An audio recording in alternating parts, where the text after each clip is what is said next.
السلام عليكم ومرحبا بكم في وصفة جديدة من وصفاتنا الطبيعية للعناية بالجمال. اليوم سأقدم لكم طريقة لصنع كريم ليلي لتبييض اليدين وترطيبها. سنحتاج في مقادير لصناعة هذا الكريم الطبيعي إلى فازلين،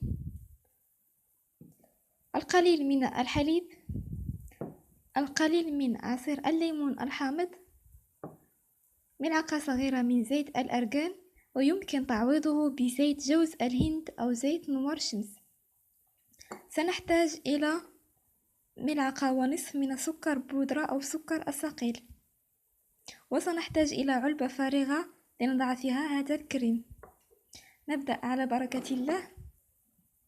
نضع أولا الفازلين في إناء. سأضع كمية من الفازلين، تقريبا 3 ملاعق من الفازلين.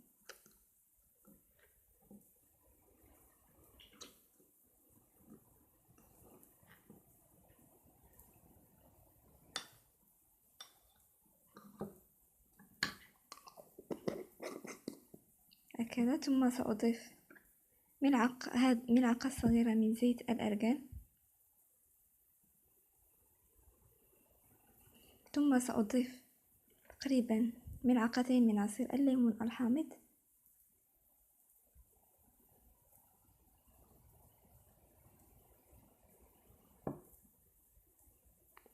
ثم سأضيف ملعقتين من الحليب،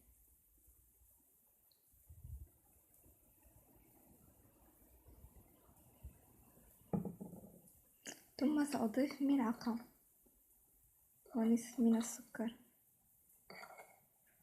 بودرة، وسأقوم بخلط الخليط جيدا.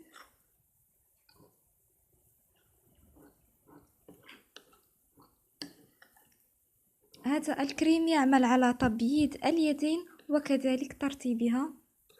نستعمله فقط في الليل لكونه يحتوي على الليمون الحامض، وكما نعلم فكل الوصفات التي تحتوي على الليمون الحامض يستحسن استعمالها بالليل، لأنه كما نعلم فالليمون الحامض مع الشمس يعطينا بقع سمراء. نقوم بتحريك هذا المزيج جيدا حتى ينسجم.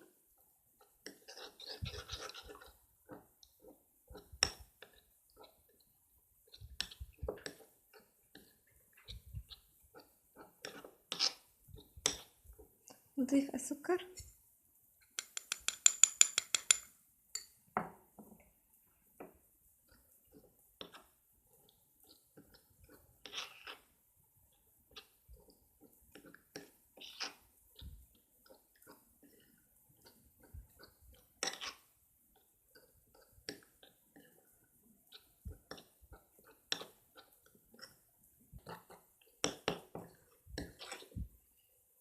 بعد أن أحصل على كريمة بهذا الشكل أحضر هذه العلبة الفارغة وأستعمل هذه الإبرة لملئها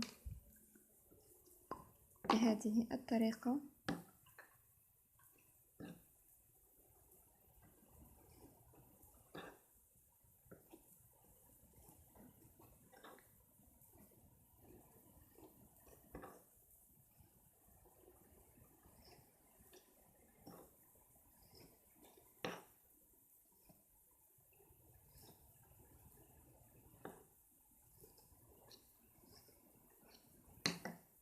يمكن استعمال أي علبة لديكم فارغة.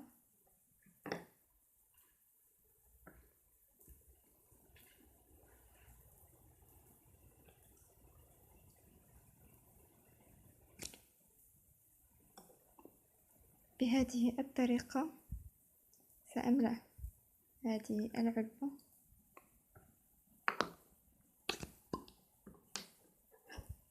سأتمم بهذه الطريقة حتى أعبئ جميع هذا الكريمة في العلبة،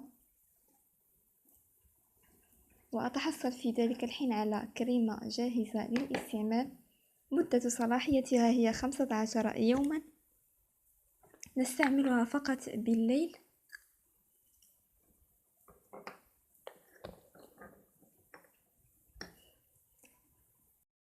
بعد تعبئة الخليط في هذه القنينة نستعمله، وقبل استعماله نقوم بتحريكه جيدا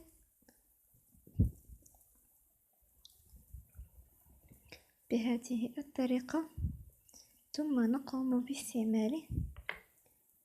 نخرج قليل من الكريمة وندهن بها اليدين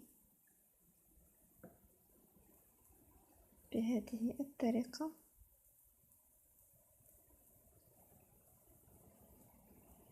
استعمال هذا الكريم أو هذه الوصفة يكون فقط بالليل لكونها تحتوي على الليمون الحامض، لذلك يمنع استعمالها بالنهار أو عند التعرض لأشعة الشمس.